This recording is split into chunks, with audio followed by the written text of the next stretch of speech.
The House will be in order. The prayer will be offered by Chaplain Kibben. Would you pray with me? Almighty God, our protector against all evil, our defender in every danger, you in your divine concern for your people have set among us brave men and women to stand as a shield around us, and for this we are truly grateful. We pause today to thank you for their humble dedication to safeguarding our communities and our country against all those who would shatter the peace you offer us. Remind us, O Lord, that the security that our policemen, our police forces have committed themselves to and provide comes at their own personal cost. Aside from long hours of training and watch standing, the countless missions that place each officer at significant and inconceivable risk, these men and women in uniform are all too often called to place their service over self and the welfare of others above the preservation of their own life and limb. In honoring the line of duty deaths our communities have sustained over this past year, make it our duty never to take lightly the weight of their faithful service. Bless each ceremony across the nation that it would honor appropriately all those who have made these selfless sacrifices on our country's behalf. Speak comfort to the families who have also paid the untold price for our peace and security. Even as we pay tribute to the bravery and courage of those who gave their all, may they and each who continue to serve be honored by your blessing and held always in your favor. Bestow on them, even through the inadequacy of our words, your own well done. In your powerful name we pray. Amen. Amen. The chair has examined the journal of the last day's proceedings and announces to the House the approval thereof. Pursuant to Clause 1 of Rule 1, the journal stands approved, and the Pledge of Allegiance will be led by the gentleman from Pennsylvania, Mr. Thompson. I pledge allegiance to the flag of the United States of America and to the republic for which it stands, one nation, under God, indivisible, with liberty and justice for all. The chair will entertain up to 5 requests for 1-minute speeches on each side of the aisle. For what purposes does the gentleman from Pennsylvania seek recognition?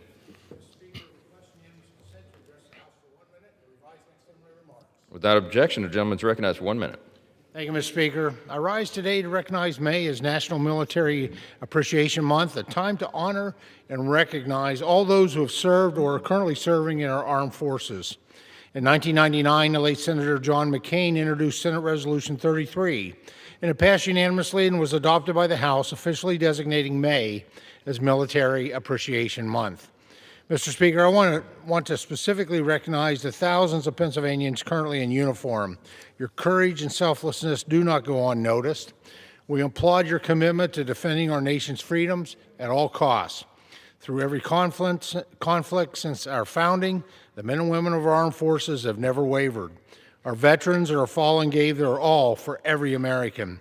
We owe them a debt of gratitude that spans generations.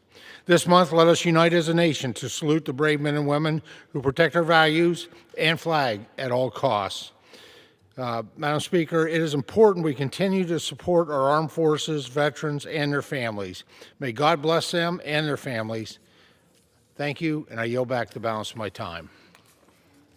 For what purpose does the gentleman from California seek recognition? Address the body for 1 minute without objection. Without objection, the gentleman is now recognized for 1 minute. Madam Speaker, I rise today to wish Bishop Kevin Vann a happy 75th birthday. Since 2012, Bishop Vann has led the Catholic Church in Orange County, guiding it through becoming one of the largest and most dynamic dioceses in the nation.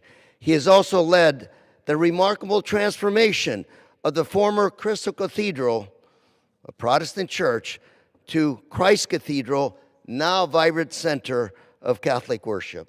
So we're talking about relations, good relations between Catholics and Protestants. And today he serves nationally as the treasurer for the California Catholic Conference of Bishops, as well as leading bishops nationwide through the U.S. Conference of Catholic Bishops. Bishop Vann, happy 75th, and many more. Madam Speaker, I yield. For what purpose does the gentlelady from Mariana Islands seek recognition? Without objection, the gentlelady is recognized for 1 minute. Madam Speaker, today I rise to recognize the extraordinary response to Super Typhoon Sinlaku and to honor the many people and organizations who stepped up and continue to step up for the Northern Mariana Islands in our time of need. I commend our local first responders, utility crews, and linemen across the Marianas, our mayor's offices, FEMA, and the Army Corps of Engineers for their steadfast partnership in response and in recovery. I also extend my deep gratitude to World Central Kitchen, Team Rubicon, Samaritan's Purse, the Red Cross, the Salvation Army, Project Body Check 670, the Azuda Foundation, Caridad, Team Coca, Ohala, and the Tan Shulin Foundation, and the many nonprofit and faith-based organizations who continue help rebuild our community. To the Sinamay diaspora, our churches, medical workers, community volunteers, and residents who raise funds, ship supplies, clear roads, deliver aid, and care for our neighbors, your resilience reflects the very best of the Northern Mariana Islands. In the Sinamay, recovery is powered not only by government, but by the community. Thank you, Madam Speaker. I yield back. For what purpose does the gentlelady from Pennsylvania seek recognition?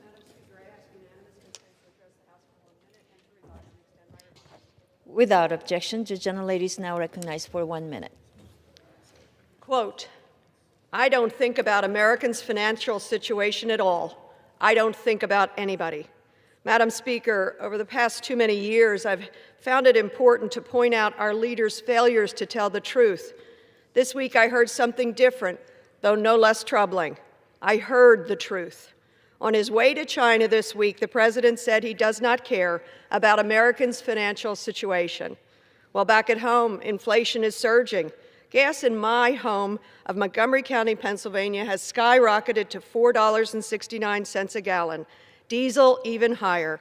Farmers' input costs soaring. Groceries, utilities, rent, all sorts of goods, all up. Through his illegal tariffs, grotesque immigration policies, and now a reckless $30 billion to date, poorly thought out, deadly war in Iran, everything costs more. The president does not care, and now he wants American taxpayers to fund his billion-dollar golden ballroom. Congressional Republicans somehow champion it. Madam Speaker, the president may not think about lowering costs. He may not care, but I do. I yield back. For what purpose does the gentlelady from Illinois seek recognition? Madam Speaker, I ask unanimous consent to address the House for 1 minute and to revise an extended. Without objection. Thank you. I rise today to honor Urbana Councilwoman, proud dog mom to Riley and now to Bronsley, and my dear friend Chandra Bishop. For 7 years, Chandra served Urbana with determination and heart, fighting tirelessly for reforms to local policing systems, helping get folks in the community connected to good jobs, and working to strengthen public safety in the community. All the while, Chandra was fighting for a long and difficult battle with cancer.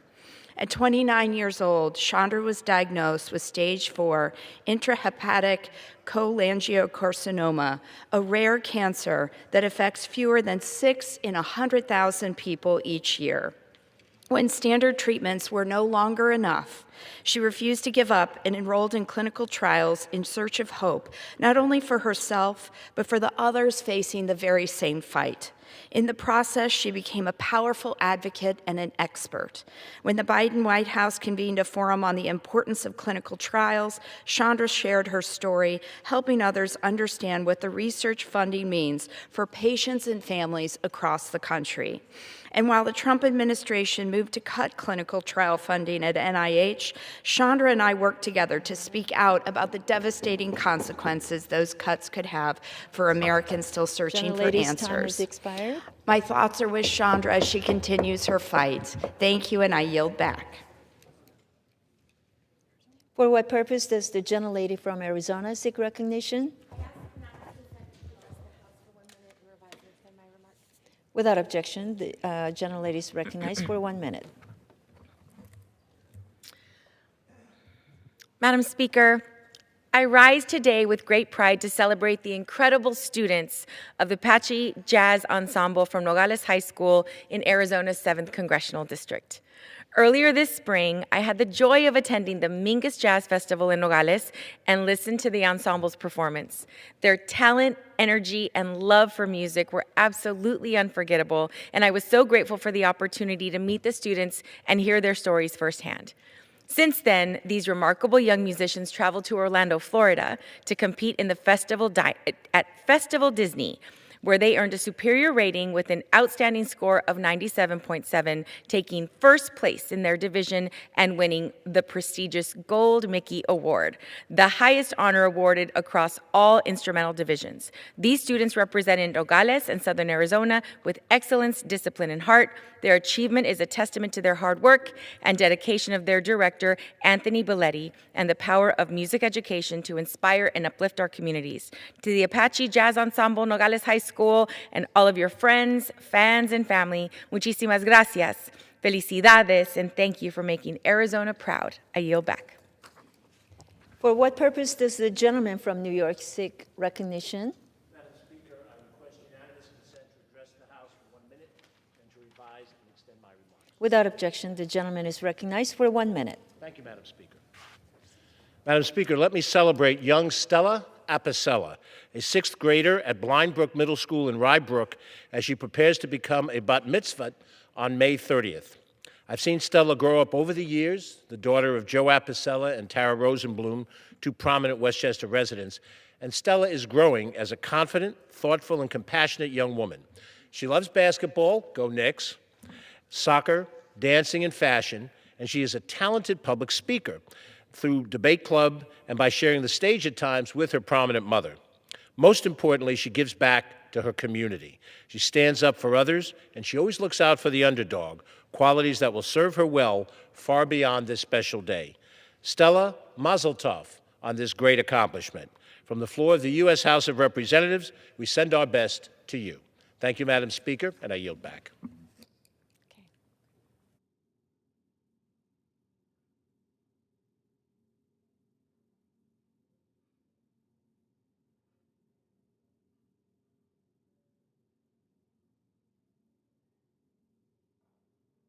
Pursuant to House Resolution 1275 and Rule 18, the Chair declares the House and the Committee of the Whole House on the State of the Union for the further consideration of H.R. 8469.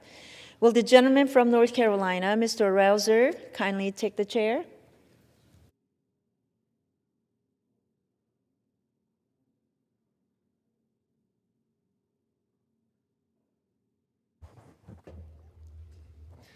The House is in the Committee of the Whole House on the State of the Union for the further consideration of the bill H.R. 8469, which the clerk will report by title. A bill making appropriations for military construction, the Department of Veterans Affairs and related agencies for the fiscal year ending September 30th, 2027, and for other purposes. When the Committee of the Whole rose on Thursday, May 14, 2026, Amendment Number 23, printed in Part B of House Report 119-648, offered by the gentleman from Florida, Mr. Mast, had been disposed of. It is now in order to consider Amendment Number 29, printed in Part B of House Report 119-648. For what purpose? Oh, pardon me, go ahead. The clerk will designate the amendment. For what purpose does the gentleman from Pennsylvania rise? Mr. Chairman, I have an amendment at the desk. The clerk will designate the amendment. Amendment number 29, printed in Part B of House Report number 119-648, offered by Mr. Perry of Pennsylvania. Pursuant to House Resolution 1275, the gentleman from Pennsylvania, Mr. Perry, and a member opposed, each will control 5 minutes. The chair recognizes the gentleman from Pennsylvania. Thank you, Mr. Chairman. This amendment increases and decreases the amount appropriated in the medical services account in the Milcon VA appropriations bill to furnish stellate ganglion block, or SGP, in every VA facility, not just some of them. SGB therapy is an outpatient procedure that has been used since the 1920s. It is safe, it is effective, it is affordable, almost no known side effects, especially in cases where other treatments have failed and proven to alleviate common PTSD or PTSI symptoms such as exaggerated responses and anxiety. By injecting an anesthetic agent into the stellate ganglion, nerves in the neck that control the fight or flight reflex, it helps bring relief to regions of the cerebral cortex throughout through thought to be abnormally activated in sufferers of PTSD. SGB changes the paradigm of treatment from the failing perception of simply a mental disorder to that of a treatable injury, and with traditional therapies as needed, can bring long-term relief to the injured veterans. As of 2018, only 11 out of all of America's 170 VA facilities reported using SGB or making it available. Making matters worse, a veteran must fail all other traditional treatments before being considered for SGB therapy, which anecdotally is effective 85% of the time. The time, distance, and monetary burdens demanded from finding SGB elsewhere frequently prove too much. I've heard stories of service members getting in a van and traveling from Alabama on their last dime to come up north to try and get the treatment. It leaves far too many of our veterans with options like self-medicating, self-harm, and too often suicide as the outcome. Our nation suffers 20 veteran suicides every single day. Enough is enough. This has been way overdue, way too long. Far too many of our veterans come home to find the war comes home with them. Our current PTSD treatments provide relief for only a fraction of our veterans, and some really encouraging treatments are either unavailable or offered at too few facilities. We have a moral duty to do everything possible to ease the suffering of those who risked all to protect our freedoms and our way of life and our country. This incredible PTSD treatment, the results of which I've witnessed personally. This amendment increases and decreases the amount appropriated to furnish SGB in every VA facility, so you don't have to just go to some, you can go to any. It directs the Secretary of the VA to expand SGB access to veterans upon PTSD diagnosis by making it a covered treatment under federal law. And with that, Mr. Chairman, I reserve. The gentleman reserves. For what purpose does the gentlelady from Florida seek recognition? Mr. Speaker, I rise to claim time in opposition to the gentleman's amendment. The gentlelady is recognized. Thank you, Mr. Speaker. It is not the place of Congress to be pushing for increased use of specific experimental treatments. This procedure is highly invasive, requiring an injection of medication into a collection of nerves at the bottom of the front side of the neck. The VA and NIH are in the midst of a multi-year clinical trial to collect data on this treatment for potential use in treating post-traumatic stress disorder, but does not yet have sufficient data one way or another regarding this treatment. In fact, preliminary data shows that SGB effects are not clear, and it is uncertain whether there is a direct link between the treatment and PTSD. If this treatment is safe, effective, and appropriate for expanded use, then the healthcare experts at the VA should be the ones to expand the treatment for wider use. There is a deliberative process for expanding the use of emerging healthcare treatments, and we should let that process play out. It is really not Congress's role to micromanage medical decisions, and I urge my colleagues to oppose the amendment, and I reserve the balance of my time. Gentlelady reserves.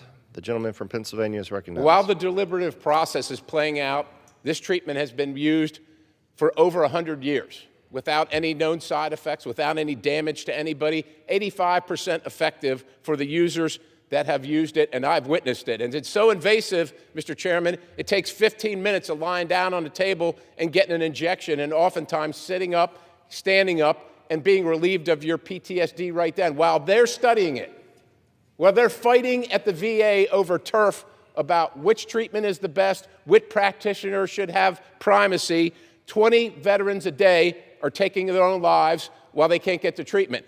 While they're studying it, it's offered in 11 facilities out of 170. Why, while they're studying it, are they offering it 11? While they're studying it, all the other veterans have to fail every other paradigm before they can get it, and often they commit suicide before they ever get it. I'm tired of waiting on the bureaucracy at the VA and the turf wars between practitioners to do something to save our veterans, and I'm going to keep on fighting. So I understand the gentlelady's comments. I just completely disagree. It's time for us to act. Well, they won't. It's our duty. Abraham Lincoln said it is our duty to take care of those who have borne the battle, and we're not doing it. We're waiting on the VA and these different doctors and paradigms to discuss, oh, well, maybe this works, maybe that doesn't work. Well, these guys and gals are dying every single day. We got to do something about it. I reserve. Gentleman reserves. Gentlelady from Florida is recognized. Thank you, Mr. Speaker. Mr. Chairman, I can appreciate the gentleman's passion. This treatment is being trialed and piloted in 11 facilities for a reason, because we have to make sure it's safe. You are not Dr. Perry. I am not Dr. Wasserman Schultz. In fact, it's important to note that in many instances, when this treatment has been administered, while it might provide some immediate relief, oftentimes the PTSD symptoms come back. And so this trial is being wrapped up in June, and then it'll take about a year to analyze the data. We are not medical experts. I have argued time and again on this House floor that Congress is not equipped to be making medical decisions, particularly specific medical decisions that affect a unique group of patients. And I certainly hope that this trial results in progress and relief, and that it would be scientifically validated. But it's our responsibility to wait for the experts to provide us with those results before decisions are made, and leave those decisions to the VA. And with that, I oppose this amendment. We should use the process for expanding the use of emerging healthcare treatments, and we should let that process play out. I urge my colleagues to vote no, and I yield back the balance of my time. Gentlelady yields back. The gentleman from Pennsylvania is recognized. Thank you, Mr. Chairman. Since 2018, 11 facilities, VA facilities out of 170 have been using it. Not studying it, using it. The study happened after that, and every day that the study's occurring, 20 service members take their lives. The U.S. Department of Veterans Affairs estimates between 11 and 20% of Operation Iraqi Freedom and Enduring Freedom veterans have PTSD in a given year. 12% of Gulf War veterans, 15% of Vietnam veterans. Sadly, only 40% of these heroes will find relief with current treatments. I'm tired of waiting on the VA and this study, which, quite honestly, is just prolonging the turf war between practitioners there. Some of them say they should have primacy and this shouldn't even be involved. Yet again, outpatient procedure. Gentleman's 15 time has minutes. expired. I urge adoption. I yield the balance. Gentleman yields back. The question is on the amendment offered by the gentleman from Pennsylvania. Those in favor say aye. Those opposed say no. In the opinion of the chair, the ayes have it. The amendment is agreed to.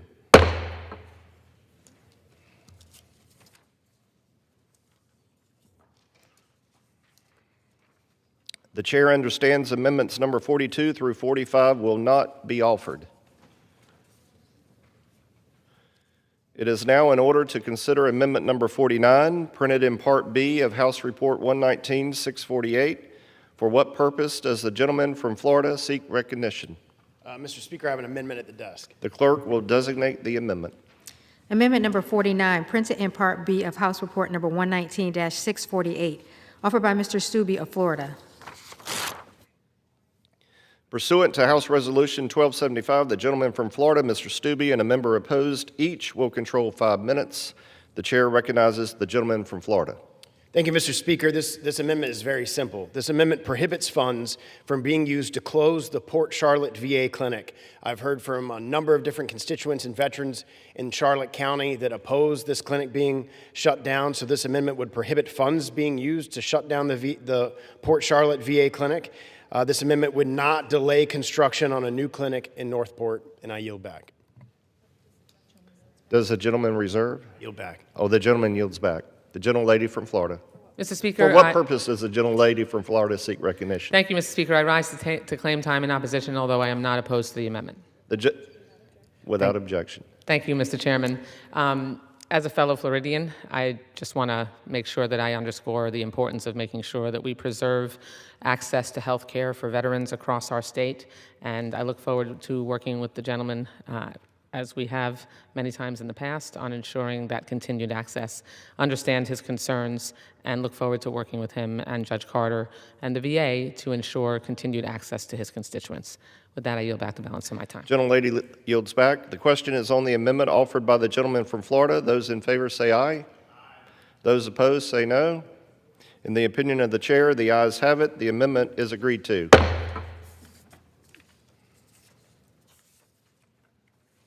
It is now in order to consider amendment number 50, printed in Part B of House Report 119-648. For what purpose does the gentleman from Florida seek recognition? I have an amendment at the desk. The clerk will designate the amendment.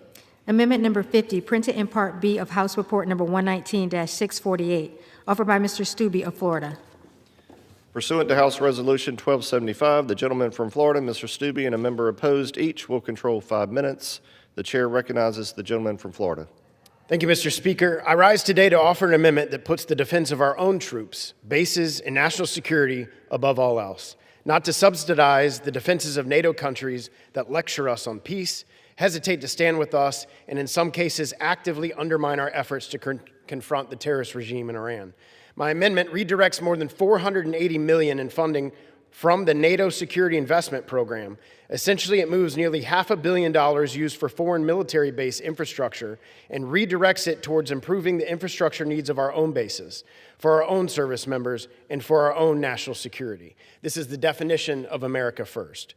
The United States cannot continue carrying the defense burden for allied nations that fail to carry their own weight in the collective defense of each NATO member. But most importantly, we cannot continue to treat the generosity of the American taxpayer as automatic, while our allies treat their obligations as optional.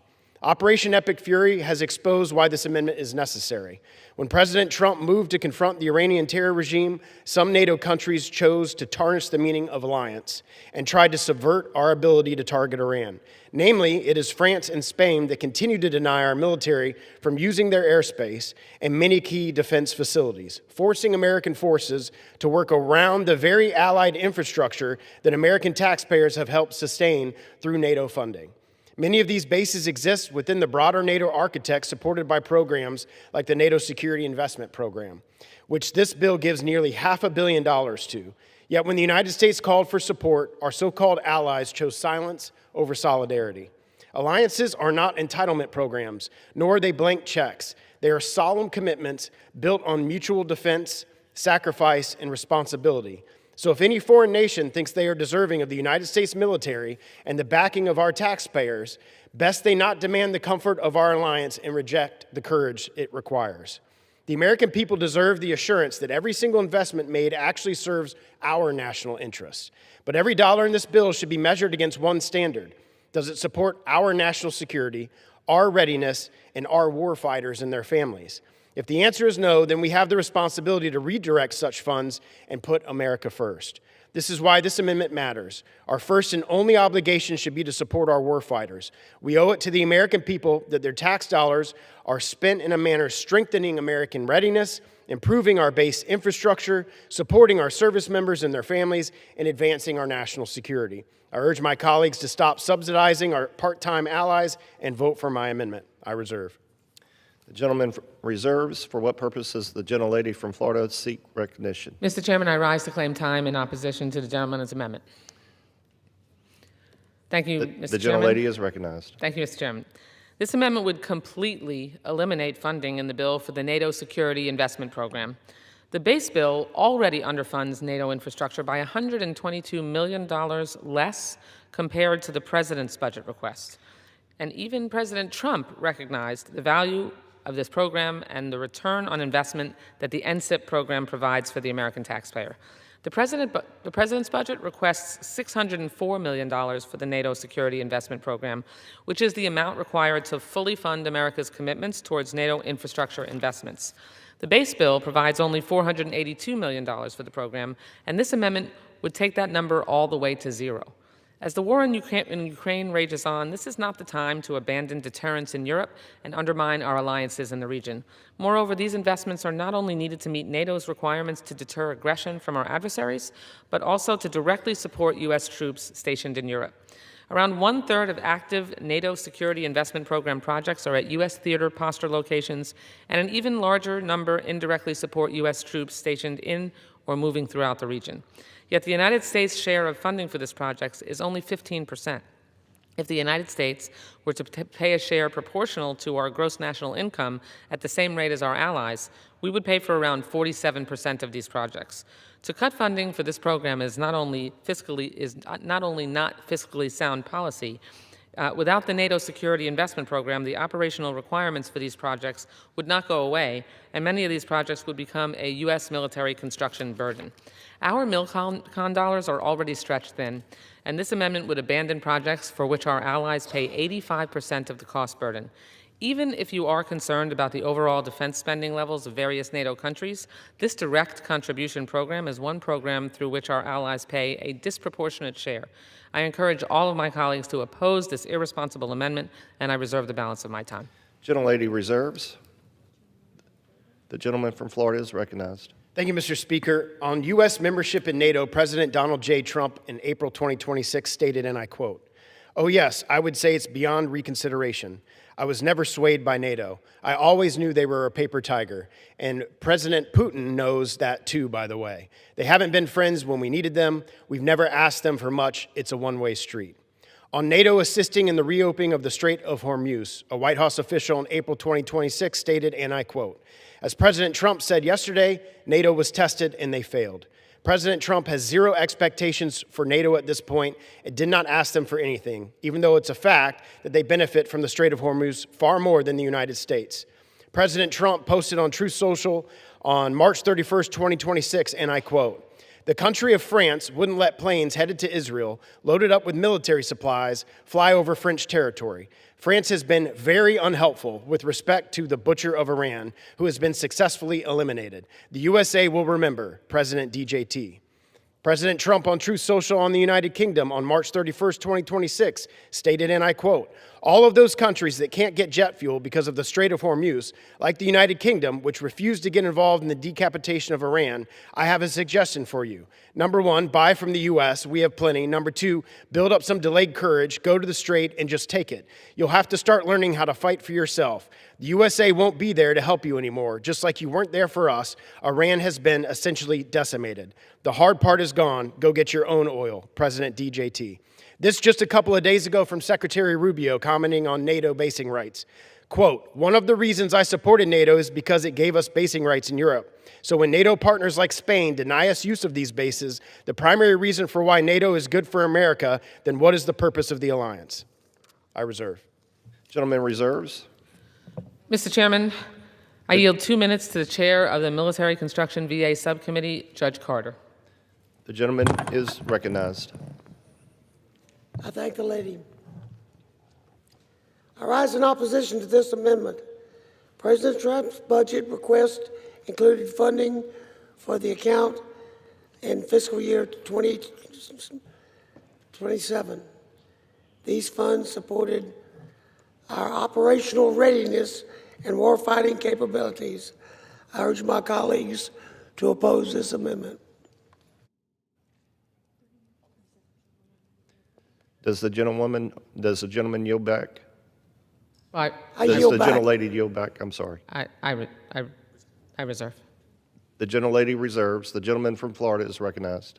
Thank you, Mr. Speaker. The President's comments on this issue have been very clear. We are $39 trillion in debt, and we should be focused on America first, and we should be supporting our war fighters and our bases, not NATO, in this budget, and I yield back. The gentleman yields back. The gentlelady from Florida is recognized. Thank you, Mr. Chairman.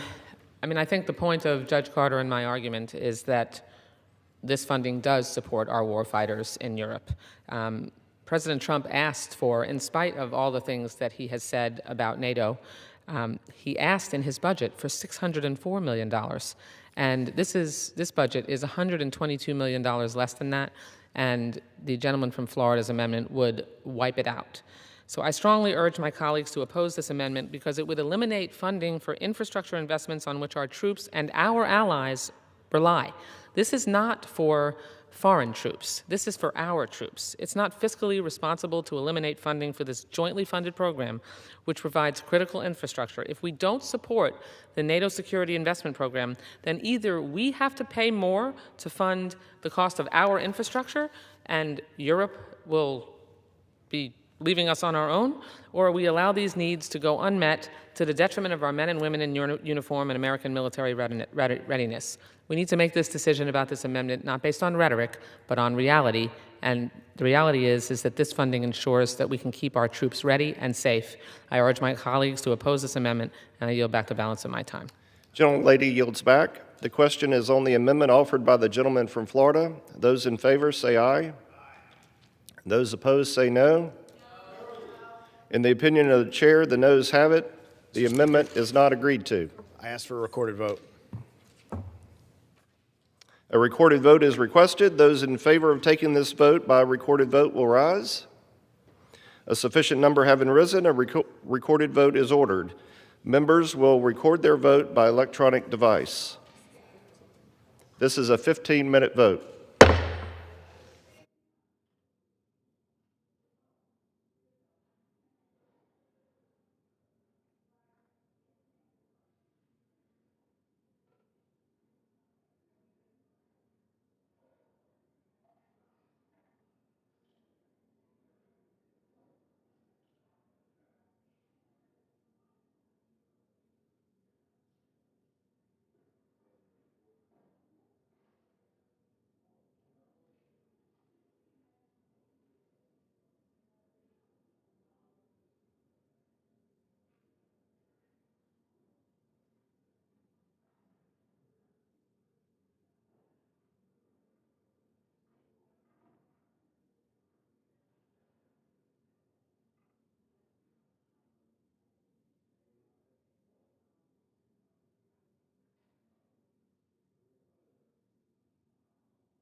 On this vote, the yeas are 80 and the nays are 333. The amendment is not adopted. There being no further amendment under the rule, the committee rises.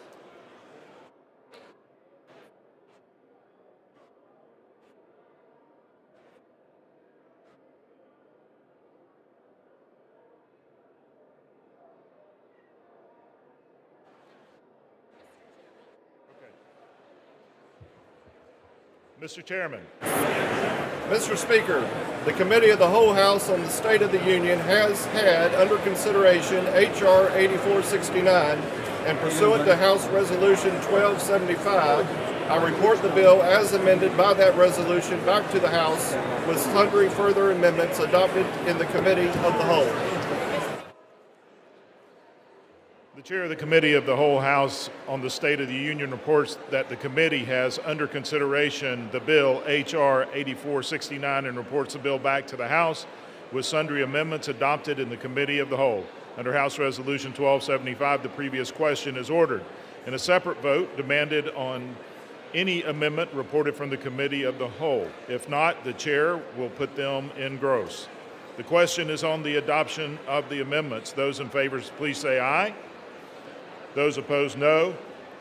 The ayes have it. The amendments are adopted. The question is on engrossment and third reading of the bill. Those in favor say aye. Those opposed, no. The ayes have it. Third reading. A bill making appropriations for military construction, the Department of Veterans Affairs, and related agencies for the fiscal year ending September 30th, 2027, and for other purposes. The question is on the passage of the bill under Clause 10, Rule 20. The yeas and nays are ordered. Members will record their votes by electronic device. This is a 5-minute vote.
On this vote, the yeas are 400, the nays are 15. The bill is passed. Without objection, a motion to consider is laid on the table.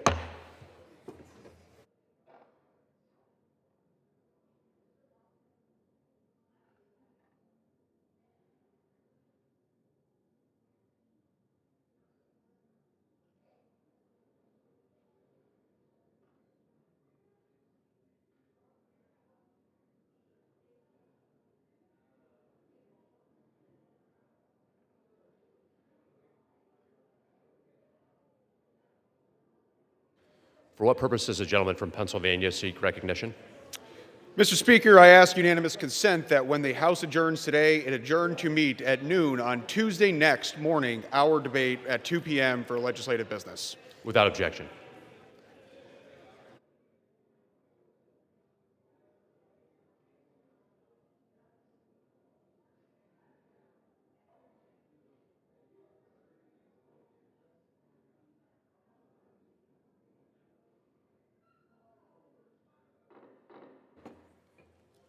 The chair will now entertain requests for 1-minute speeches.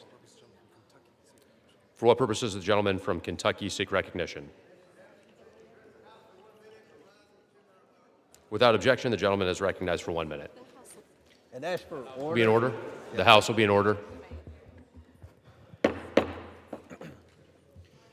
Mr. Speaker, I rise to honor the life and legacy of my dear friend, Fred Nestler.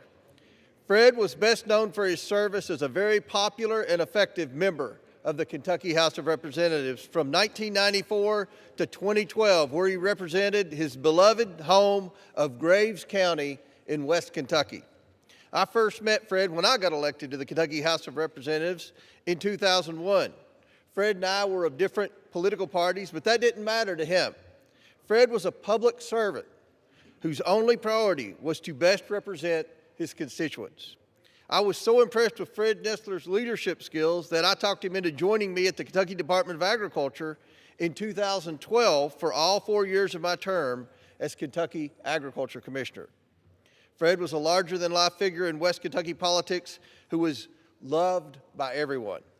Prior to his service in the Kentucky legislature, Fred was a field representative for Congressman Carroll Hubbard. Representative Hubbard once said Fred was the best that he had, and I replied, I have no doubt Fred Nestler was the very best. He was a West Kentucky legend who will be deeply missed. I yield back. For what purpose does the gentleman from Arizona seek recognition?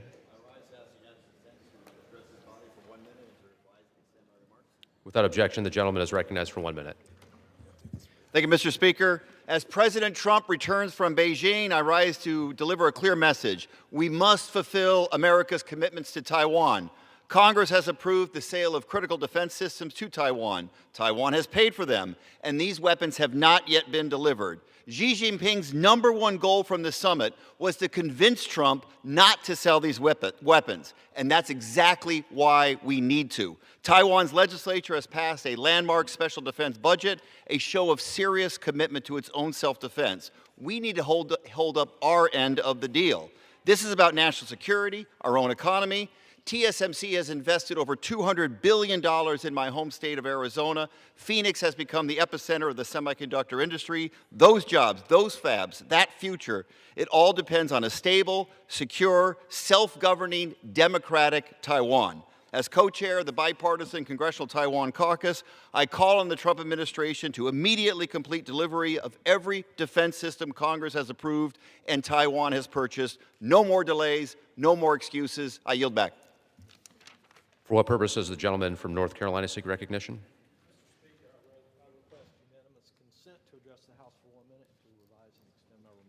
Without objection, the gentleman is recognized for 1 minute. Mr. Speaker, as we recognize those who serve in law enforcement during Police Week, we must also pause to remember those who gave their lives in the line of duty. Their courage, their dedication, and their sacrifice must never be forgotten. Today, we honor North Carolina's fallen officers whose names will be added to the National Law Enforcement Officers Memorial Wall. Arthur D. Ramsey of the Asheville Police Department. Frank J. Hagan of the Asheville Police Department. Francisco P. Flatts II of the Cherokee County Sheriff Office, Mark D. Lakowski of the OAJ Ellis Airport Police Department, Roger L. Smith of the Wake Med Campus Police and Public Safety Department. Each of these officers answered the call to protect and serve, and they represent the very best of our communities. We honor their service, we honor their sacrifice, and we stand with the families who continue to carry their legacy forward. Thank you, Mr. Speaker, and I yield back. For what purpose does the gentleman from Texas seek recognition? Without objection, the gentleman is recognized for 1 minute. Mr. Speaker, I rise today to introduce the Kimberly Vaughn Safe Firearm Storage Act. 8 years ago, Kimberly was a student at a Texas high school, and she, several of her classmates and teachers were murdered by a student who brought his parents' gun to school because it was not properly secured. Their deaths were both a tragedy and entirely preventable. Safe firearm storage is one of the simplest and most effective ways to reduce gun violence, suicides, accidental deaths, and having stolen weapons end up in the hands of people who should not have them. But 7 million children in this country are in a home with a loaded and unlocked firearm. And every year, hundreds of kids are killed and injured because guns are within arm's reach. This bill aims to change that. It requires safe storage devices with every firearm sale. It provides grants so that communities can disperse those devices, and it gives retailers a tax credit to make it easier for them to do the right thing. Kimberly and her schoolmates should have come home that day. This bill is about making sure that every single kid does. I yield back. For what purpose does the gentleman from Colorado seek recognition? Mr. Speaker, I ask unanimous consent to address the House for 1 minute and to revise and extend my remarks. Without objection, the gentleman is recognized for 1 minute. Mr. Speaker, I rise today during National Police Week to recognize the heroic actions of Officer Tyler Cunningham of the Montrose Police Department. While responding to a residential structure fire alongside fellow first responders, Officer Cunningham arrived to find the roof and back of a home fully engulfed in flames. After learning that a woman remained trapped inside, he quickly assessed the situation, forced entry through the front door, and entered the burning residence. Officer Cunningham was able to find the woman and carry her to safety where EMS personnel were waiting on scene. In moments of crisis, first responders are called upon to make split-second decisions under extraordinary pressure. Officer Cunningham's courage, quick judgment, and willingness to put himself in harm's way saved a life that day. His actions reflect the professionalism, selflessness, and dedication displayed every day by law enforcement officers and first responders across Colorado's 3rd District. I ask that all of my colleagues join me in thanking Officer Cunningham for his bravery and for his continued service to the people of Colorado. Thank you, Mr. Speaker. I yield back. For what purpose does the gentleman from Illinois seek recognition? Mr. Speaker, I ask unanimous consent to address the body for 1 minute and to revise and extend my remarks. Without objection, the gentleman is recognized for 1 minute. Mr. Speaker, I rise today in honor of Asian American Pacific Islander Heritage Month and in the spirit of Frederick Douglass, whose vision of freedom was never narrow and never timid. It was in 1869, as anti-Chinese hatred was rising in America, Frederick Douglass delivered his great speech, Our Composite Nation. He stood against the spirit that would produce the Chinese Exclusion Act and declared a liberal and brotherly welcome to all who are likely to come to the United States. Is the only wise policy which this nation can adopt. Douglass knew that America's strength was in inclusion, not exclusion.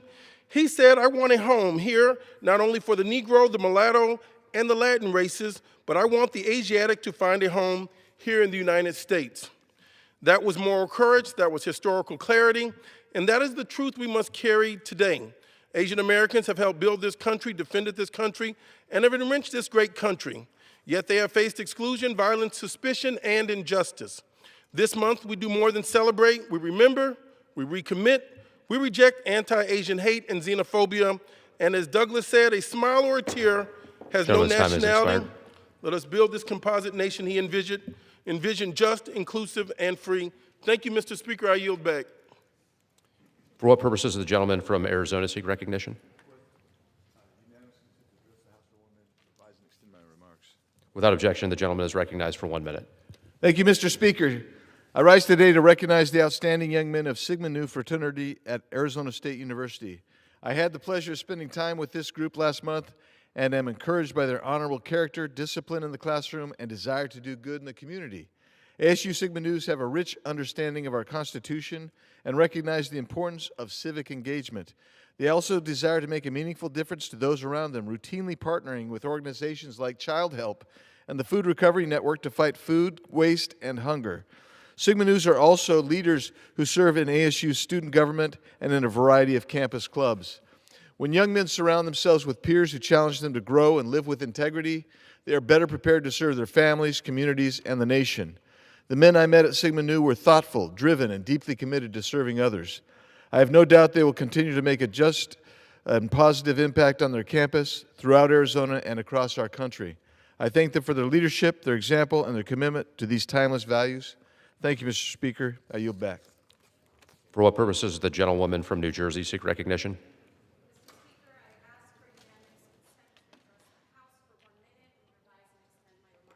Without objection, the gentlewoman is recognized for 1 minute. I rise to recognize the life of Mrs. Jennifer Gonzaga, who passed away on May 10th, 2026, after dedicating her life to education and the joy of nurturing young minds. For 25 years, Jennifer served as a first and second grade teacher at Linden School in Glen Ridge, New Jersey. Her commitment to her students and her passion for teaching left an indelible mark on countless lives. She was known for her patience, creativity, unwavering dedication to fostering a love of learning in her classroom. She's survived by her devoted husband, Romo Mel Gonzaga. Their enduring 29-year partnership was a testament to love and support through all of life's seasons. Jennifer's memory will live on in the hearts of all who knew her, including myself. Mr. Speaker, I yield.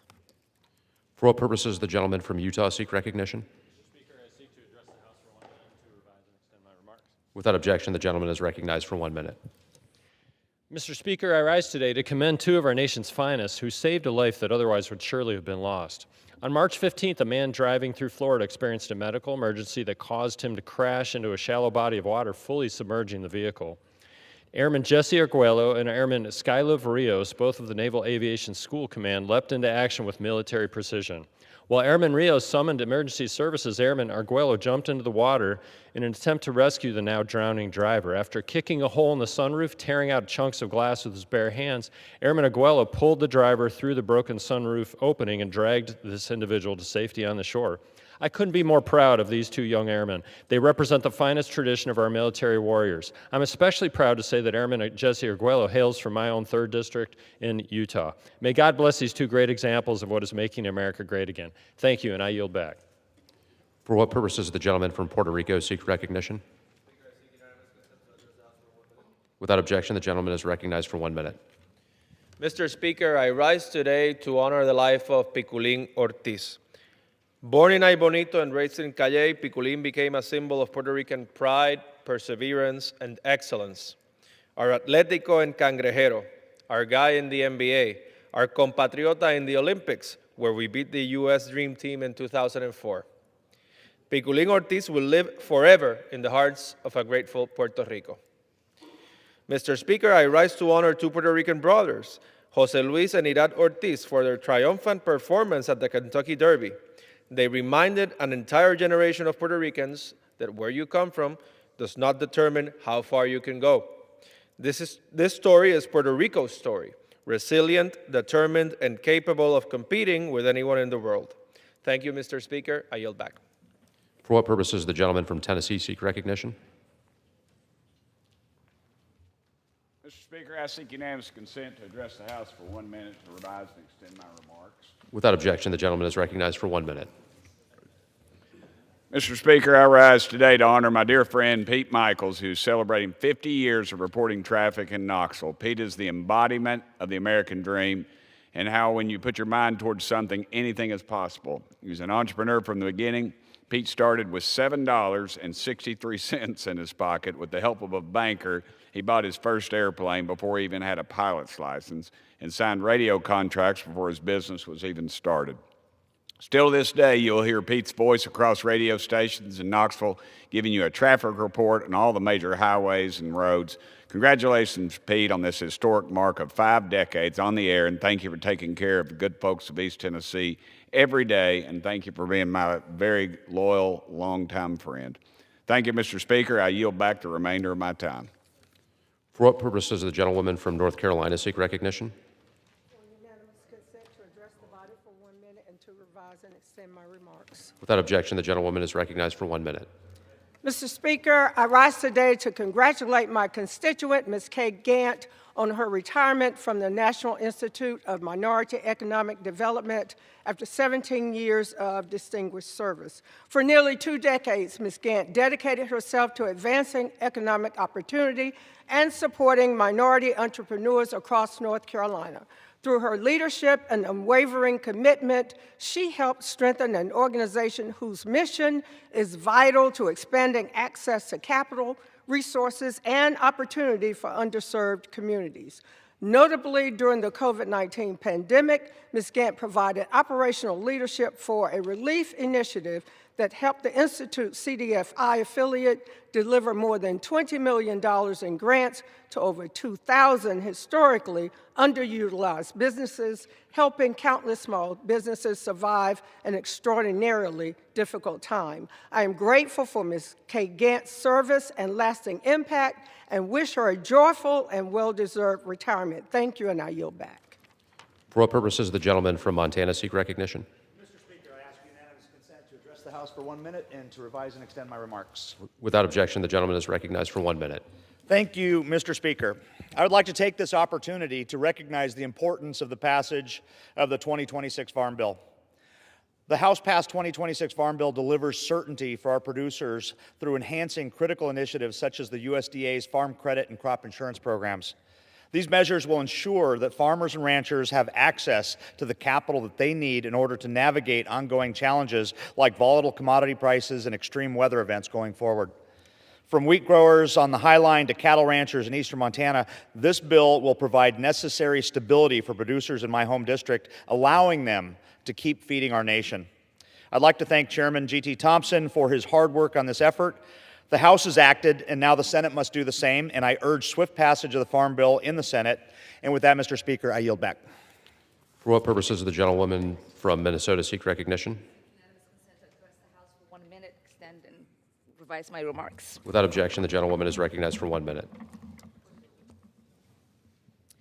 Mr. Speaker, I rise today to recognize Minnesota State Representative Erin Cagle for her incredible work serving in the Minnesota legislature.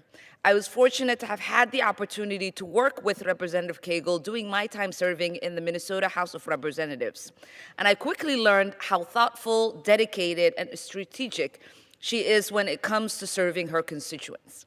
For decades, Rep. Cagle has worked tirelessly to improve the lives of everyday people, passing landmark transportation legislation to invest in roads, bridges, and transit, expanding worker protection for pregnant and breastfeeding Minnesotans. My belief in co-governance is made possible through my colleagues at the state and local level, and Representative Cagle has been a great partner in this work. I look forward to seeing the positive impact of her work for the years to come. Thank you, and I yield back. For what purposes does the gentleman from Indiana seek recognition? Mr. Speaker, I seek unanimous consent to address the House for 1 minute and to revise and extend my remarks. Without objection, the gentleman is recognized for 1 minute. Mr. Speaker, I rise today in vigorous support for the 2027 Military Construction and Veterans Affairs Appropriations Act. This bill delivers for Indiana service members, our veterans, military families, and our taxpayers. This includes $27.5 million for a new aviation maintenance hangar and operations facility at our Shelbyville Army Aviation Support Center. This investment matters. It gives 900 Indiana Guardsmen assigned to our 38th Combat Aviation Brigade the modern facilities they need to support rapid homeland deployment, strengthen readiness, and improve recruitment and retention. This bill also includes more than $1.6 billion for 2 sorely needed VA centers in central Indiana, a replacement to our 75-year-old Rudabush VA Center in Indianapolis and a new outpatient care facility in Fishers, Indiana. Together, these facilities will serve 250,000 veterans across Indiana and provide the quality care they've earned through their service to our country. This bill is a win for Indiana, for our National Guard, and our veterans, and Hoosier taxpayers. I yield back. For what purposes does the gentleman from California seek recognition? Speaker, I ask unanimous consent to address the floor for 1 minute and for permission to extend and revise my remarks. Without objection, the gentleman is recognized for 1 minute. Mr. Speaker, I rise to honor the life and legacy of a Jesuit priest, Peter Pabst. I knew him, as our community knew him, as Father Peter. Beneath his Hawaiian shirts, his easy demeanor and good humor, his heart beat with a fierce commitment to the vision that every child, regardless of their family's poverty, have access to college and future success. That conviction spurred his founding of the Sacred Heart Nativity Middle Schools a quarter century ago to educate young students in the predominantly Latino neighborhood of Washington, Guadalupe, and San Jose. A decade later, he launched Cristo Rey San Jose Jesuit High School to prepare students from high-poverty families for college, integrating job opportunities with Silicon Valley's top tech companies. For the last 3 years, every one of Cristo Rey's hundreds of graduating seniors was accepted by a four-year university, nearly all the first in their families to attend college. Father Peter also connected deeply to families in our community, conducting hundreds of baptisms, weddings, and funerals. I ask my colleagues to join me in remembering Father Peter. May his memory inspire all who share his conviction in the boundless promise of every child. Thank you. I yield, Mr. Speaker. For what purposes does the gentleman from California seek recognition? Mr. Speaker, I seek unanimous consent to address the House for 1 minute and to revise and extend my remarks. Without objection, the gentleman is recognized for 1 minute. Mr. Speaker, as I've warned for the last year, the redistricting war has spun totally out of control. Those states that have enacted new maps include Texas, California, Missouri, Ohio, North Carolina, Tennessee, and Florida. Those looking to do so either for 2026 or 2028 include New York, New Jersey, Washington, Colorado, Oregon, Maryland, Illinois, Wisconsin, Minnesota, Pennsylvania, Arizona, Nevada, Louisiana, South Carolina, Alabama, Mississippi, and Georgia. This is a disaster for our democracy, and we need to bring it to an end. I've introduced legislation to do just that by prohibiting mid-decade redistricting. And the good news is there is growing bipartisan support for this. On the Republican side, co-sponsors of my bill include Representative Kiggins and Baird. On the Democrat side, Representatives Cleaver and Landsman recently endorsed the legislation. And the Minority Leader, Hakeem Jeffries, appeared to do so as well, saying the only reason he's participating in the redistricting war is that there is not a national standard that prohibits mid-decade redistricting. I would encourage the Minority Leader to endorse explicitly my legislation. I'd endorse every member to sign the discharge petition I've opened so we can bring this deeply damaging redistricting war to an end. I yield back. For what purposes does the gentlewoman from New York seek recognition?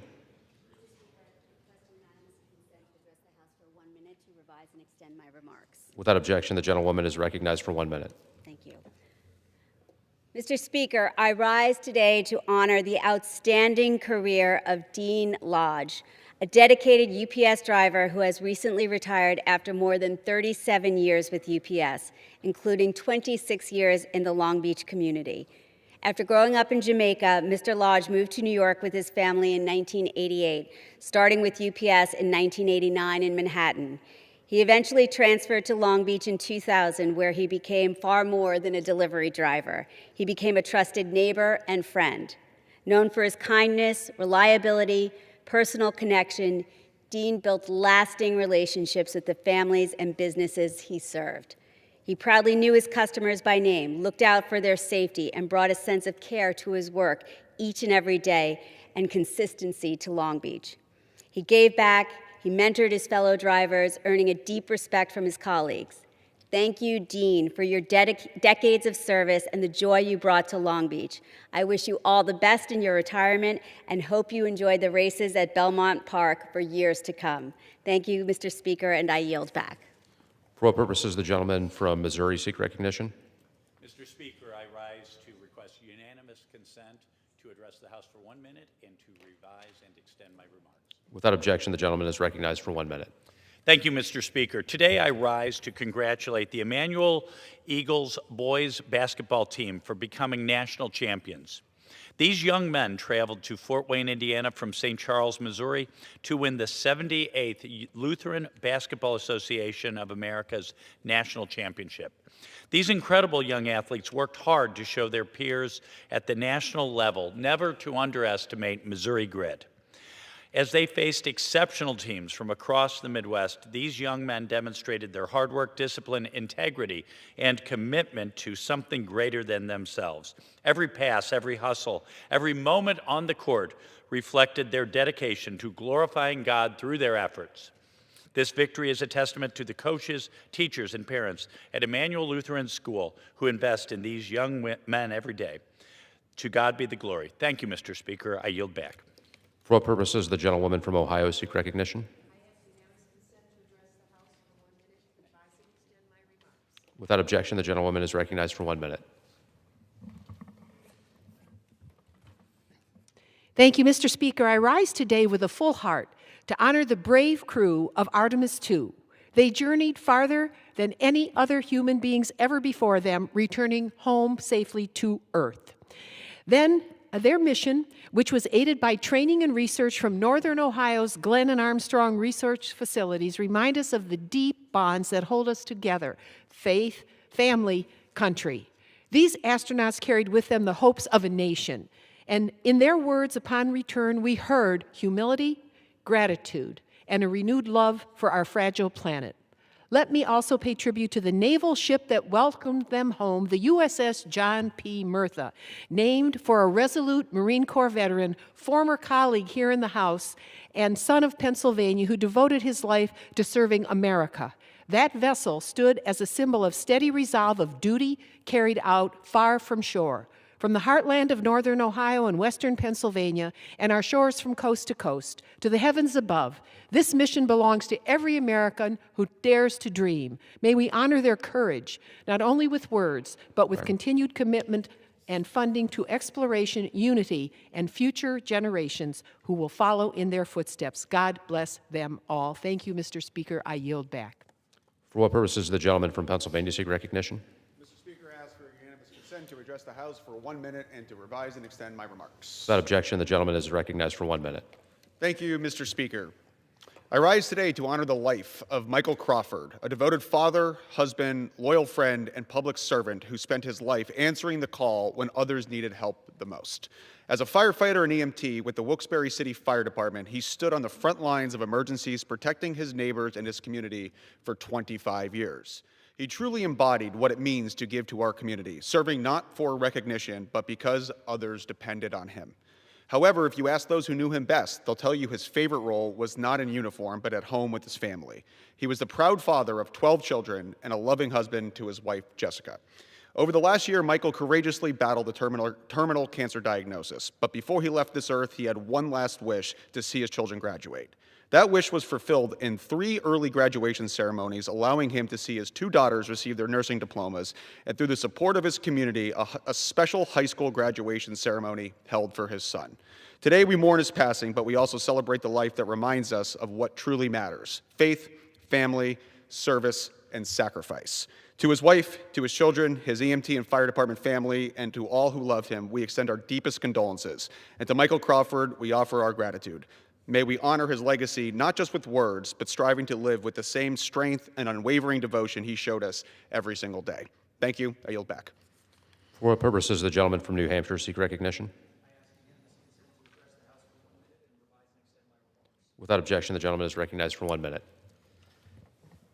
Thank you, Mr. Speaker. I rise to mark Police Week and express my thanks and support for the law enforcement officers in New Hampshire and across the country. Our police answer the call every day, regardless of the danger they might face. They do work that is indispensable to fight crime, keep the peace, and provide assistance to those in need. This week, we honor those tragically lost in the line of duty and can never forget their sacrifice. We must give support and respect to everyone who wears the uniform, as well as their families. I've had the privilege to work with the New Hampshire law enforcement community, and I am grateful for their professionalism and leadership, and they deserve the resources to do their jobs. We should be passing legislation to increase funding to our local departments, to modernize public safety infrastructure, provide new technology and equipment, and hire and train more officers. I join my colleagues in thanking the men and women who swear an oath to protect and serve and keep us safe. I yield back.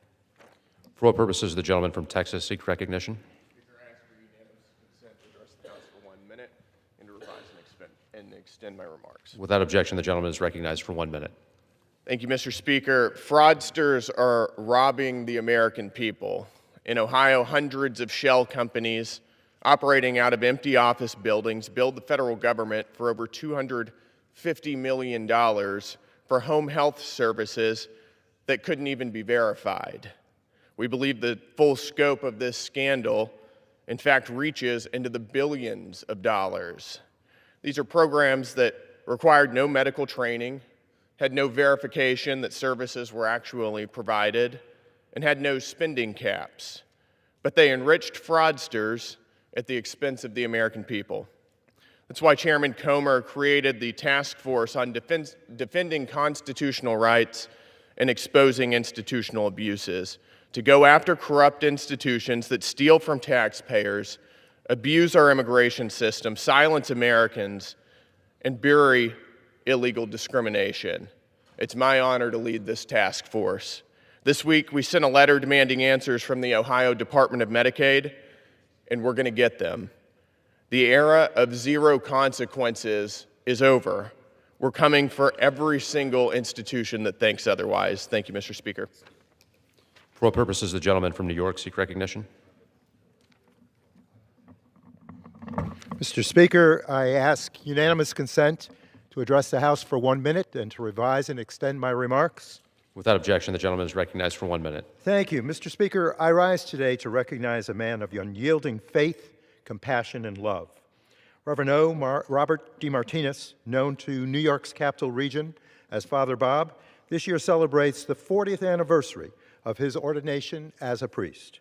Born in Amsterdam, New York on November 11th of 1956 to Filomena Sasso and the late Tulio DeMartinez, Father Bob, guided by the deep faith of his parents and service as an altar boy for Fathers Robert Balch and Joseph Beck, sensed his calling at an early age. He was ordained in Florida in 1986 and returned home to Amsterdam on Trinity Sunday to celebrate his first Mass that year at St. Casmer's Church. He permanently returned to the Albany Catholic Diocese in 1990, serving at several parishes within the diocese.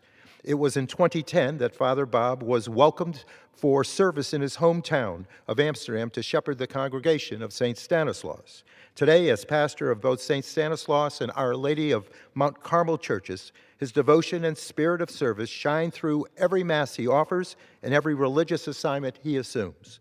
As we honor his 4 decades of faithful service, a hearty ad multos annos, Father Bob, is rendered. Gentleman's time is expired. Congratulations. With that, Mr. Speaker, I Time is thank you expired. and yield back. For what purposes the gentleman from Rhode Island seek recognition?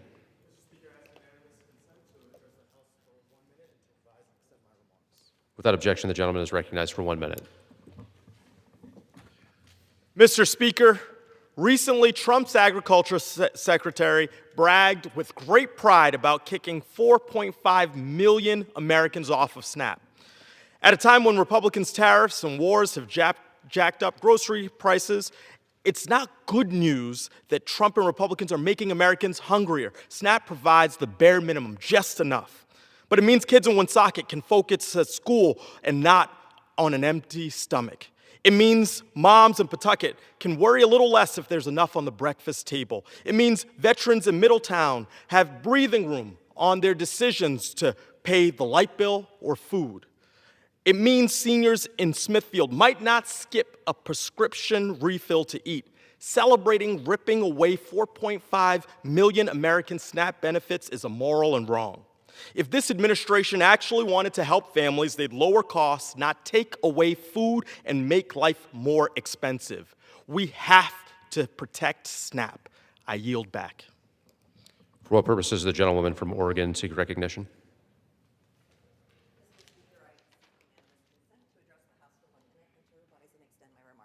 Without objection, the gentlewoman is recognized for 1 minute. Mr. Speaker, I rise to recognize Alan Pollock for 19 years of dedicated public service in my district. This summer, Alan is retiring from his role as general manager of the Salem Area Mass Transit District, also known as Chariots. Under Alan's leadership, Chariots has grown steadily. They restored weekend and late night service, underwent a comprehensive rebranding, and have put sustainable, climate-friendly electric buses into circulation. Chariots now provides over 3 million rides yearly. But beyond numbers, Alan quite literally brought our community together, bringing workers to their jobs, shoppers to stores, and parents home to their children. Oregon's 6th District wishes Alan the best in his next chapter. We thank him for his years of dedicated service and for leaving the Salem area stronger and more connected. Thank you, and I yield back. For what purposes does the gentlewoman from California seek recognition?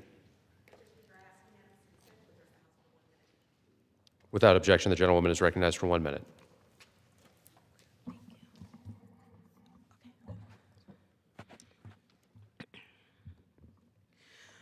Mr. Speaker, I rise to speak about who we are in this moment when the world is watching us choose. The president's illegal war has already lasted 75 days and cost us over $29 billion. We are bombing schoolgirls in Iran, and we are standing by while civilians are being murdered by the thousands, and we are shattering every global alliance that we have built. And we stand alone. History will require atonement, but we can choose differently. We have a choice right now. We are a nation of profound moral power. The power does not live in bullets, but it lives in our willingness to return to our deepest values, to choose diplomacy when the world expects war, to honor the lives of those we claim to protect while refusing to destroy them. This is the moment that can and will define us. Not who we are, rather who we are choosing to be, to achieve a free Iran, a free Cuba, a free Lebanon, a free Venezuela, a free Sudan, a free Gaza. Diplomacy is our best tool. Time has expired. I will not support or give another dime to this war, and I call on Congress to remember who we are meant to be. And I yield back. Thank you, Mr. Speaker. For what purposes does the gentleman from Florida seek recognition?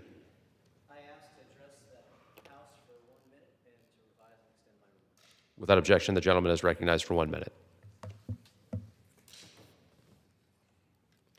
Mr. Speaker, it is America's 250th anniversary, and we are proud in Central Florida to have this historic accomplishment of Artemis II's successful moon mission. Every day, Central Floridians drive out to the Cape to work on advancing America's space leadership.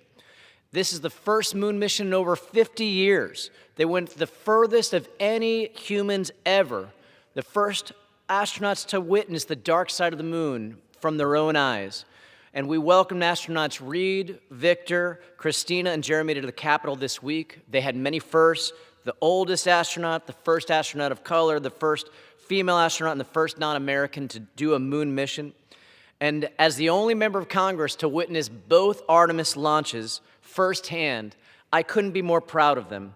Congress needs to be committed to us going back to the moon, to land, to go to Mars and beyond. And so we need to dig deep to advance American space leadership, promote innovation, and for the sake of all humankind. And I yield back. For what purposes does the gentleman from Texas seek recognition? Without objection, the gentleman is recognized for 1 minute. Mr. Speaker, I rise today on behalf of the threatening conditions for the Texas Gulf Coast shrimping and fishing industry, an industry that has thrived for generations but is now under threat to unfair competition from foreign countries and foreign import seafood, an issue that this administration said they would address under America First policies. But they forgot the Texas fishing industry, and now labor shortages exacerbate the H-2B visa caps that are preventing small family-owned businesses from securing the necessary workforce. To make matters worse, our shrimpers must now catch 3 times the load to make up for the high fuel costs of $80,000 per vessel. In response to this crisis, I co-led the House-passed Save Our Shrimpers Act to block taxpayer-funded projects from financing foreign shrimp industries. But the administration must provide immediate relief. by giving our shrimpers and fishermen the ability to hire the workforce they need to survive the season. Time has expired. I strongly urge President Trump and this administration to release more H-2B or H-2A visas so we can bring certainty to the coastal communities and assure the American shrimping and fishing industry can survive. And I yield back. For what purposes does the gentleman from Maryland seek recognition? Mr. Speaker, I ask unanimous consent to address the chamber for 1 minute and to revise and extend my remarks. Without objection, the gentleman is recognized for 1 minute. Thank you, Mr. Speaker. I rise today in observance of National Police Week. Over 300 names were added to the wall in memoriam this week. One of those names was my cousin, Earl Ivey Jr. He served as an officer for the Mount Rainier Police Department, the Office of the Sheriff, the St. Pleasant Police Department, and he did double duty as chief and chaplain of the Fairmount Heights Police Department. He was an excellent man, an excellent father and husband, and a great neighbor and friend. And I commend him and all of the others who were added to the wall this week. But I had one comment I wanted to make to my colleagues. During this week that should be celebratory, there was an amendment that was offered, or a resolution that was offered, that was political and partisan, instead of being straightforward and honoring those who were added to the wall. Their names don't have D's or R's listed after them. They didn't serve based on their party affiliation. We should set those party affiliations to the side for this week and this purpose and just celebrate them and the great work that they do. And with that, I yield back. For what purposes does the gentleman from California seek recognition?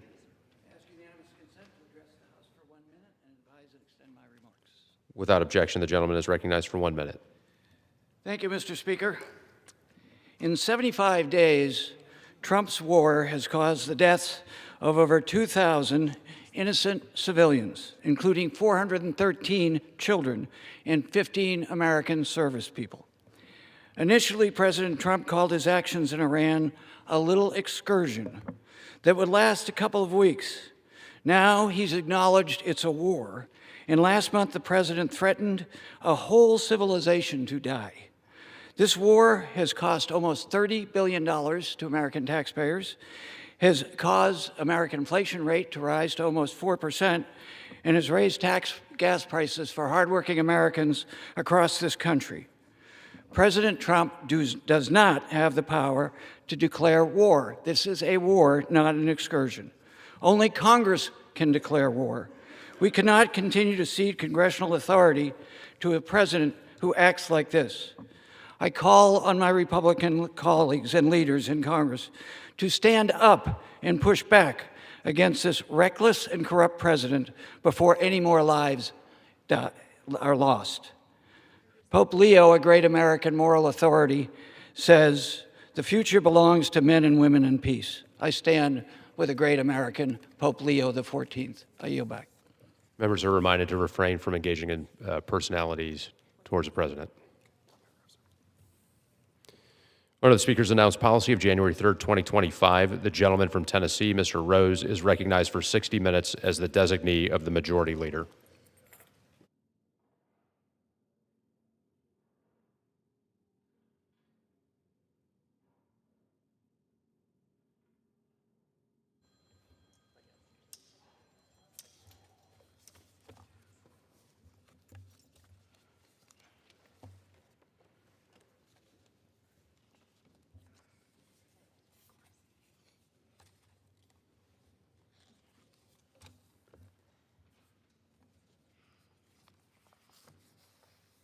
Thank you, Mr. Speaker. I rise today to recognize the Smith County High School Owls of Carthage, Tennessee, Class 2A semifinalists in the 2025 TSSAA State Basketball Championships, and to honor their remarkable journey representing Smith County and Tennessee's 6th Congressional District. These young men embodied everything we admire in our communities: grit, teamwork, and an unshakable belief in one another. From the hills of Smith County, they competed on the biggest stage in Tennessee high school basketball, and they did it with pride, dedication, and heart.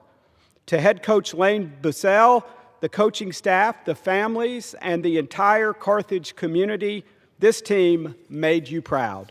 A semifinal finish in Class 2A is no small feat, and these Owls prove that Smith County competes with anyone in the great state of Tennessee.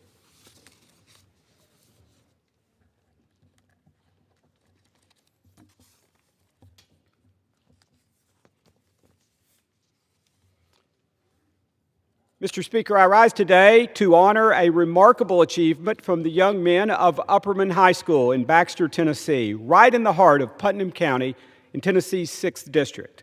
The Upperman Bees have made their community proud, competing as semifinalists in the 2026 TSSAA Class 3A Boys Basketball State Championship. These student athletes displayed the grit, discipline, and teamwork that defines the character of our communities in Middle Tennessee. From the opening tip to the final buzzer, the Baxter Bees represented Putnam County with class and heart. Their coaches, including head coach Bobby McWilliams, families, the entire Upperman community, have every reason to stand tall today. Mr. Speaker, we celebrate these young men not just for the games they won, but for the example they set.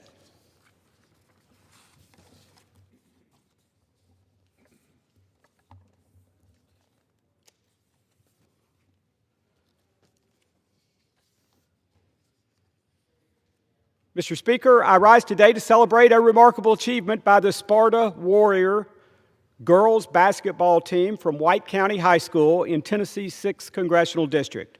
This season, the Warriors advanced all the way to the 2026 TSSAA Class 3A Girls Basketball State Championship game, finishing as proud runner-up. In doing so, they earned their 2nd consecutive trip to the state tournament, a feat that speaks volumes about their talent, discipline, and unrelenting work ethic.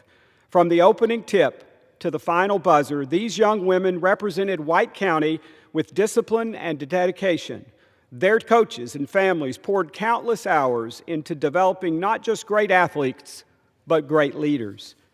In a district that values hard work and perseverance, the Sparta Warriors have given us all something to celebrate and a standard of excellence to follow. I congratulate every player, their head coach, and supporters of this outstanding season. Tennessee's 6th District is stronger because of these young women.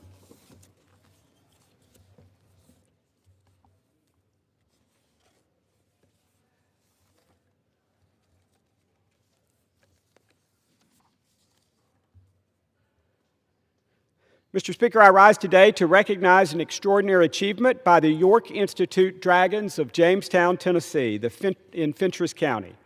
This year, the Dragons captured the hearts of their community with a remarkable run to the TSSAA Class 2A Girls Basketball State Championship, finishing as runner-up. This marks their 5th consecutive state tournament appearance, a testament to their disciplined hard work, an unwavering commitment to excellence. In a county of modest means and mighty pride, their journey to the state championship game reflects what is possible when a community rallies behind its young people. The banner that will hang in the gym at Alvin C. York Institute stands as a symbol of that shared effort and belief. The legacy of Sergeant Alvin C. York, a man who embodied grit, humility, and perseverance himself, lives on in every player who wore the Dragons' colors this season. Mr. Speaker, I ask my colleagues to join me in congratulating the York Institute Dragons on an outstanding season.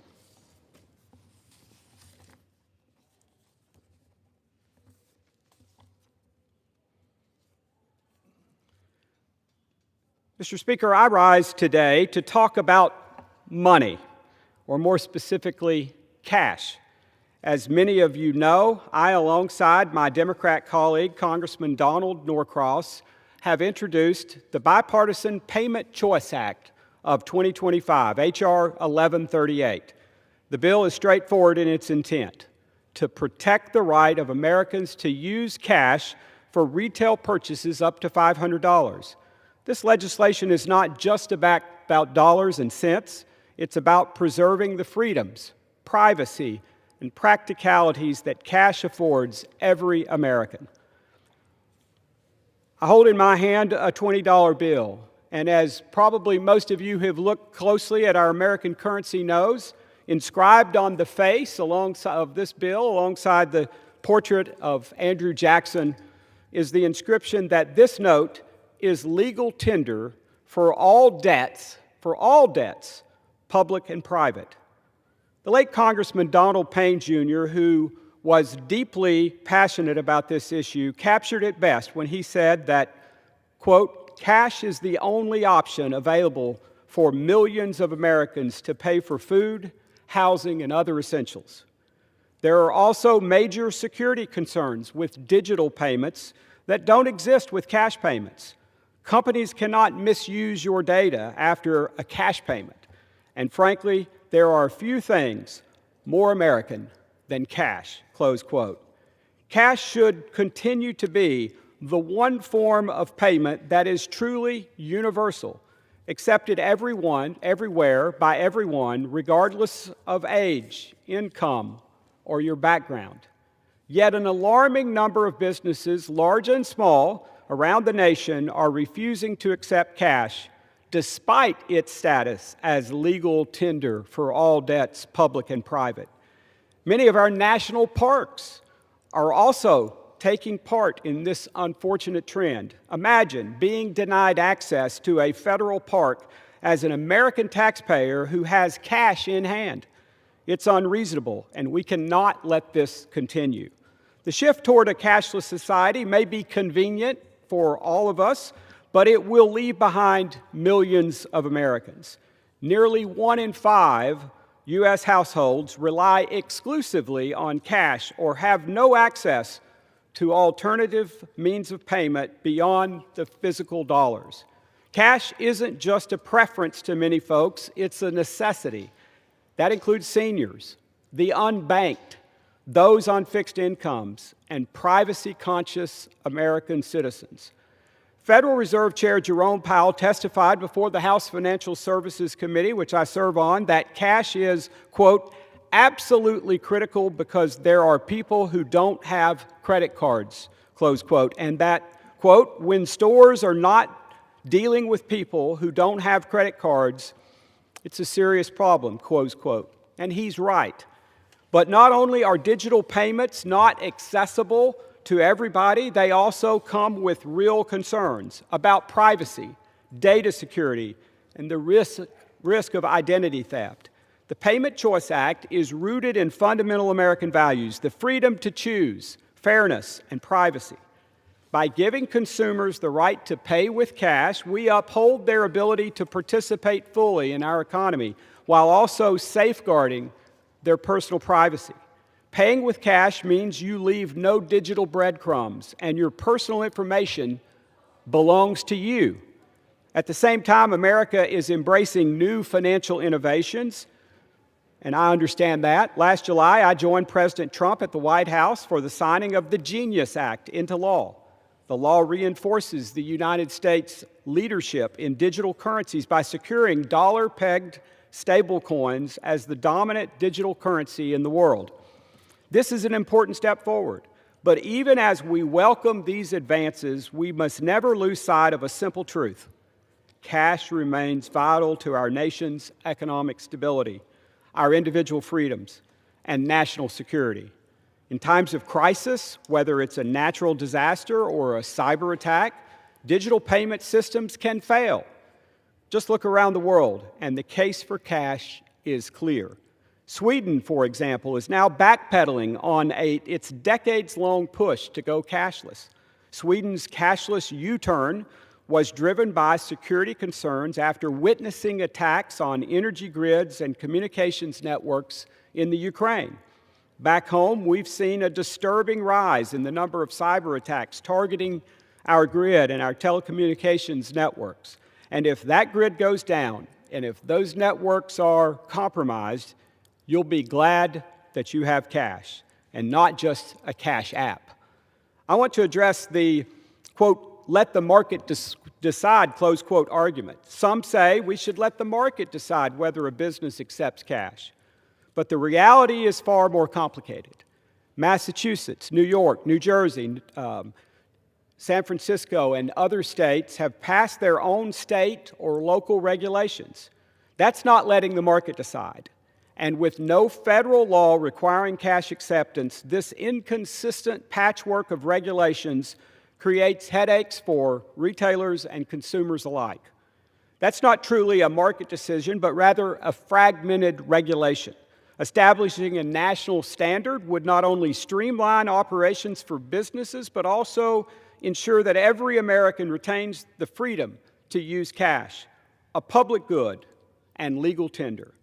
The case of Toby Stover versus the United States National Park Service recently underscored the importance of this fight.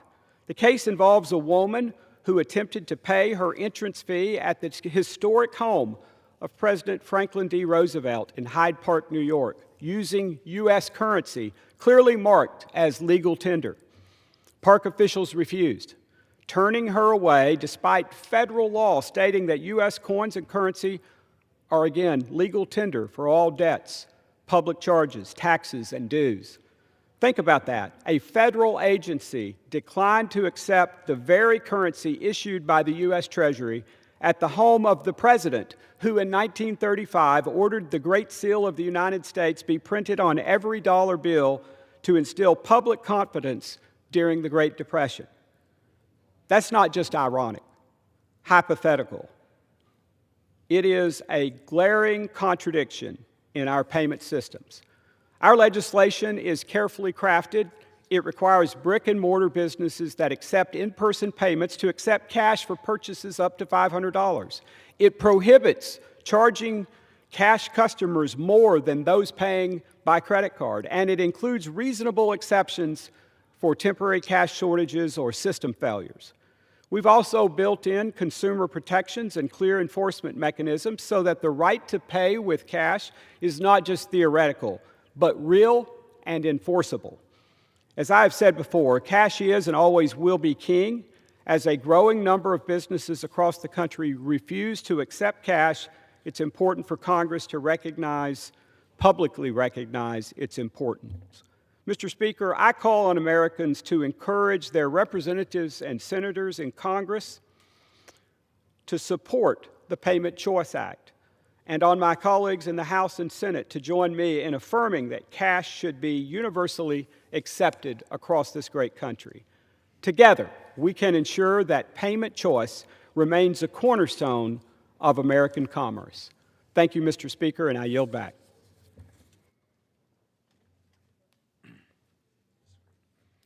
Under the Speaker's announced policy of January 3rd, 2025, the gentleman from Texas, Mr. Green, is recognized for 60 minutes as the designee of the Minority Leader. Thank you, Mr. Speaker. Mr. Speaker, and still I rise, and still I rise, an unbought, unbossed, unafraid, liberated Democrat.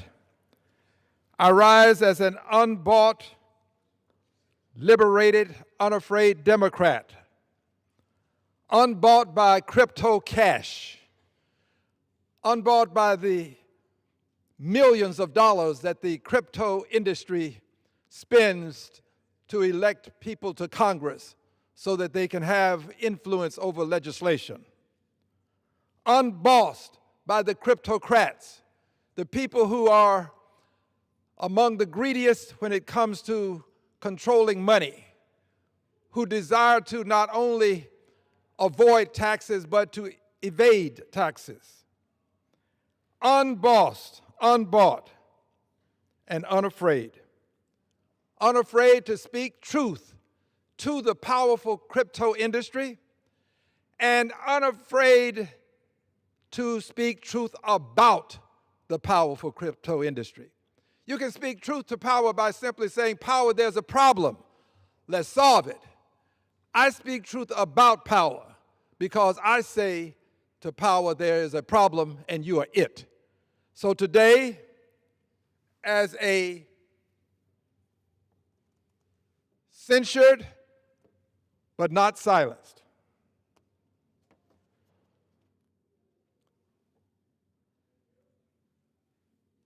censured but not silenced member of Congress who will today speak truth not only to power, but also speak truth about power. And as I do so, I will use my pointer as I customarily do, my cane.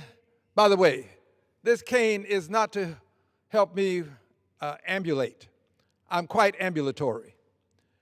This cane is the rod and the staff that comforts me in the presence of my enemies when I don't have the protection that Congress is providing us, and I don't always have it. So today, as I speak truth, unbought, unbossed, unafraid, censured but not silenced, I want to call several things to your attention under the topic of the dangers of unregulated cryptocurrency, the dangers associated with cryptocurrency when it's not properly regulated. Let's start with the meme coins. The meme coins. If you own a meme coin, you own nothing. You have bought nothing. You have paid for nothing, and at some point, some of the owners of meme coins will get exactly what they paid for, nothing. A meme coin is a fiction that requires the person who buys initially or at some point to hope that there's another person that will buy at a higher price, and that money between the price paid for and the price you can sell for the higher price becomes your profit. Well, in the parlance of those who do much of this at a street level, that's called the greater fool theory. Buying in and believing that there's a greater fool who will come along and cover your possible losses. If you own a meme coin, you own nothing. The president is one of the great purveyors of meme coins. The president has a coin, the dollar Trump coin, and this coin he can pump up and he can dump and leave those who are part of the higher price holding the bag. The president pumps and dumps. This is a scam. I'm speaking truth about power, not just to power. Yes, Mr. President, you are the problem.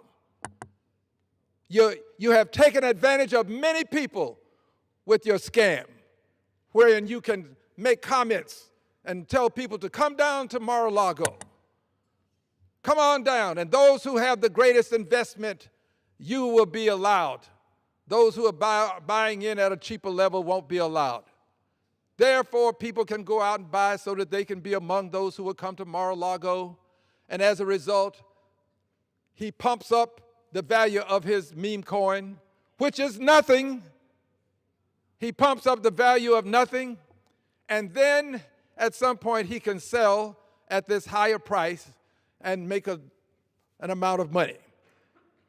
This is really insider trading that is transparent. I don't think the president ought to be able to own meme coins. I don't think the cabinet should own meme coins. I don't think members of Congress should own meme coins.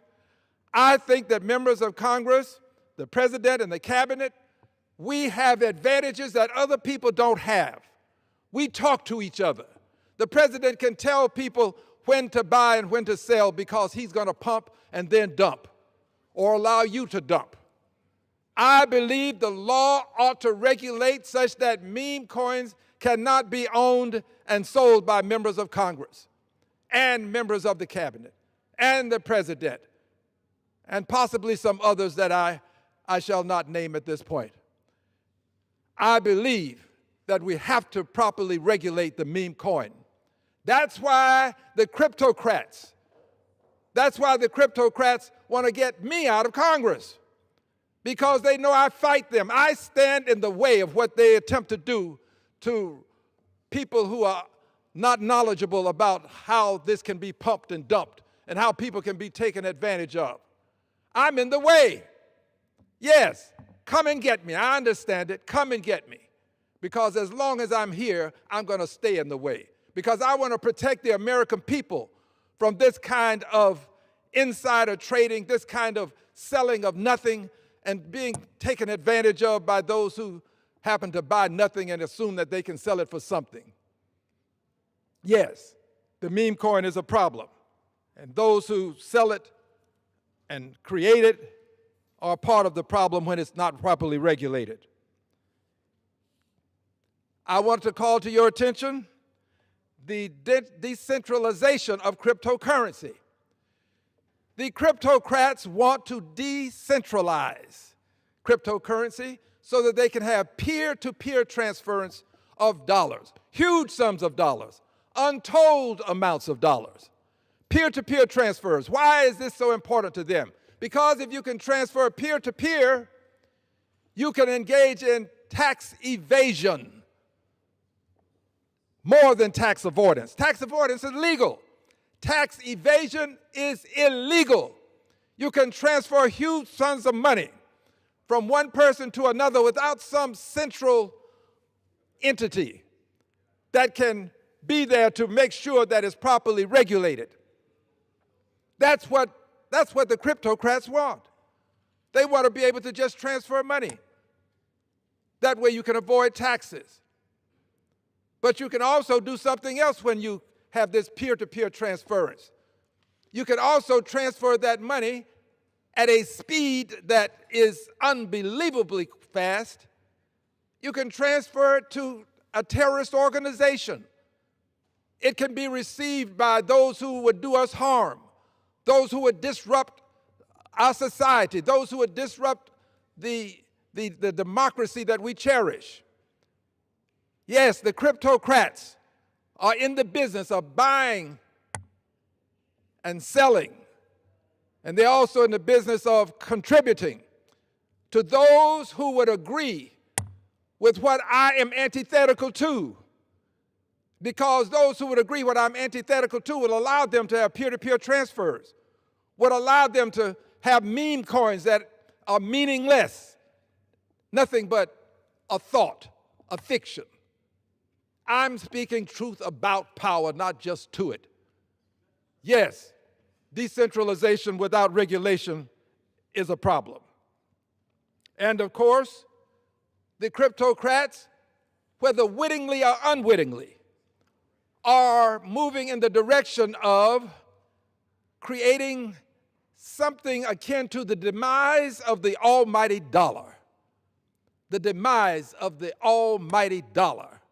Cryptocrats would, if they could, have cryptocurrency become the preeminent currency.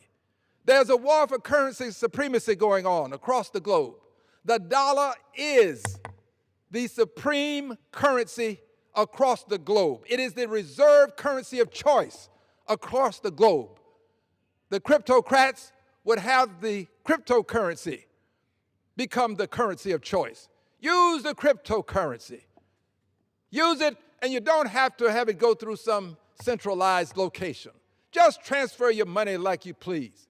In fact, if they had their way, cryptocurrency would be tantamount to banks. They would have unregulated banks. And the sad thing about what I've just said is that the banks don't know who their friends are. They don't know who their friends are. They don't understand, it seems, that there are some of us who are fighting this. They don't seem to understand that. Well, I can tell you this. I'm going to protect the American banking system, whether the banks will join in and help or not. I'm going to protect the American banking system because in so doing, I'm protecting the American dollar. And so doing, I'm helping to protect American democracy to a certain extent. Because if the banking system fails, people lose trust. They lose trust in the economy. That impacts the democracy in the sense of we've allowed people to be placed into office that would facilitate this decentralized transference of money. I am opposed to it.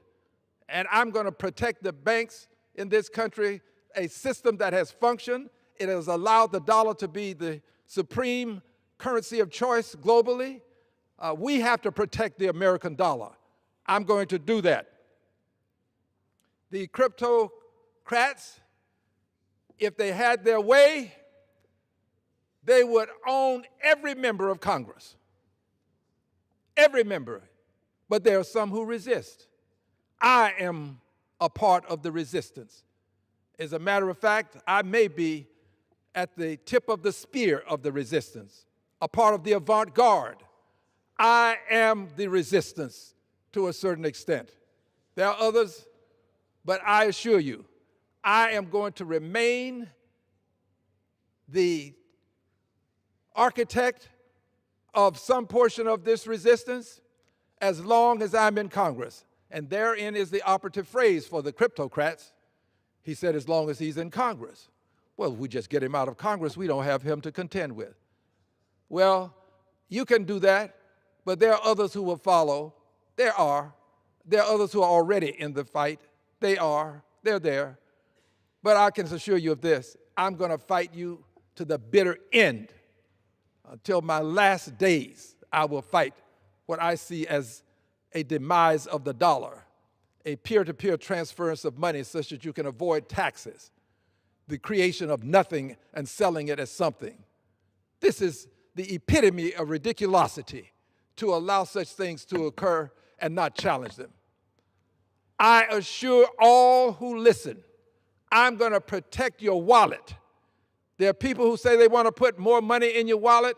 Well, I'm going to protect your wallet and make sure that you can get money in your wallet and not allow people to cleverly disguise themselves as persons who want to regulate when in fact they just want to pass something under the guise of regulation so that the cryptocurrency, the cryptocrats, can continue to move in the direction of dominance with the cryptocurrency, the crypto dollars, as it were. This is not something that we should take lightly, and I do not. I want to assure you that I am censured but not silenced. And I also want to assure you of something else.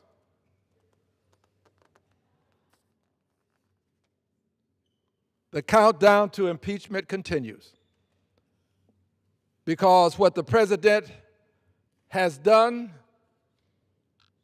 as it relates to wars, relates to pumping and dumping, which I've explained earlier, and as it relates to his disrespect for the Constitution of the United States of America, he's done things that are clearly impeachable. It's just a matter of time, Mr. President. Your day will come. Someone is going to stand in the well of the House of Representatives and read articles of impeachment to remove you from office. It would be the thing that this country should do so as to prevent another cryptocrat such as yourself. Yes, the president is a cryptocrat. To prevent another cryptocrat such as yourself from assuming power. We have to protect American democracy from the cryptocrats. We've already had a former vice president to say that this president is a great threat to the republic. I think he said the greatest threat to the republic. President Donald John Trump. Threat to the republic. Threat to democracy.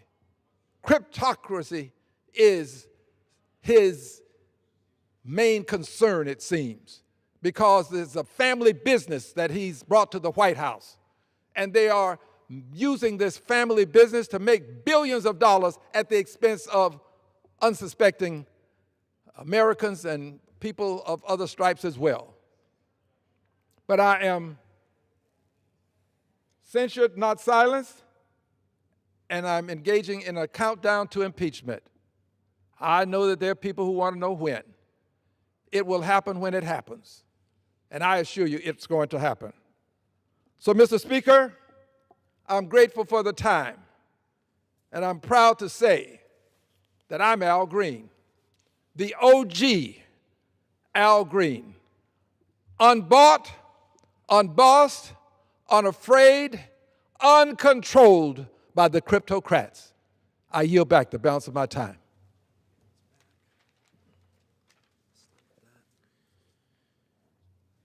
Members are reminded to refrain from engaging in personalities toward the president.